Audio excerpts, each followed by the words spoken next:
this knowledge almost becomes this comforting, controlling God in our lives.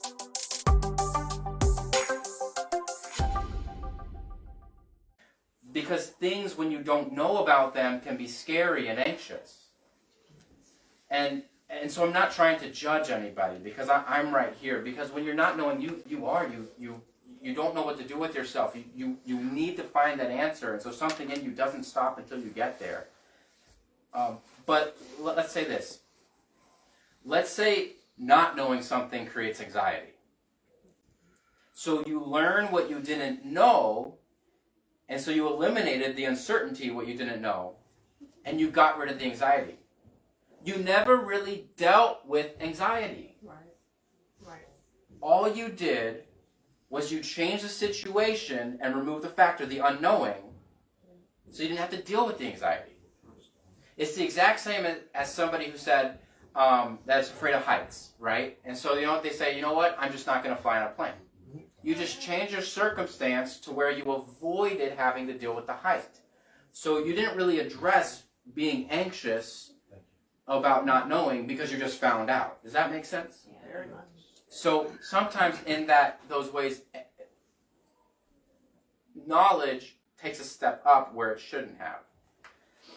And a lot of times, so I had a gentleman who was much older in his faith. He was Orthodox. Sometimes God doesn't give us answers right away. Sometimes God doesn't do things for us. And so he was Orthodox, and in the Orthodoxy, I remember he was praying to saints. And I said, well, why do you go to saints? And this is a whole thing. People go back and forth. I'm not here to rag on that. But I asked him, and he was honest. He says, because if I ask Jesus, he won't tell me. If I go to Jesus, he won't answer me. Because it's true. Sometimes Jesus doesn't give us the answer we want or do the thing we want. But he knew if you go to Saint so-and-so, and he sometimes even doing the ritual, bearing the thing or whatever, you would often get the result that you're looking for. He didn't want the mystery. He didn't want God to be God. He just wanted what he thought he wanted. And let's not judge them, okay? Because we do the exact same thing, guys. Please.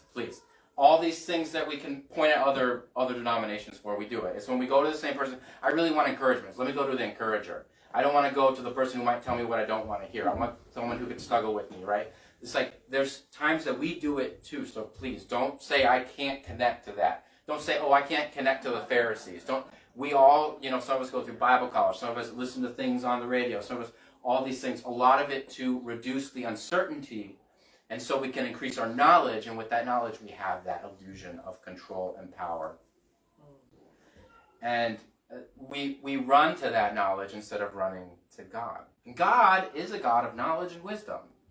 Fear of God is the beginning of wisdom. And there's a lot of things he says to gain it. And we have groups that are commended for that wisdom.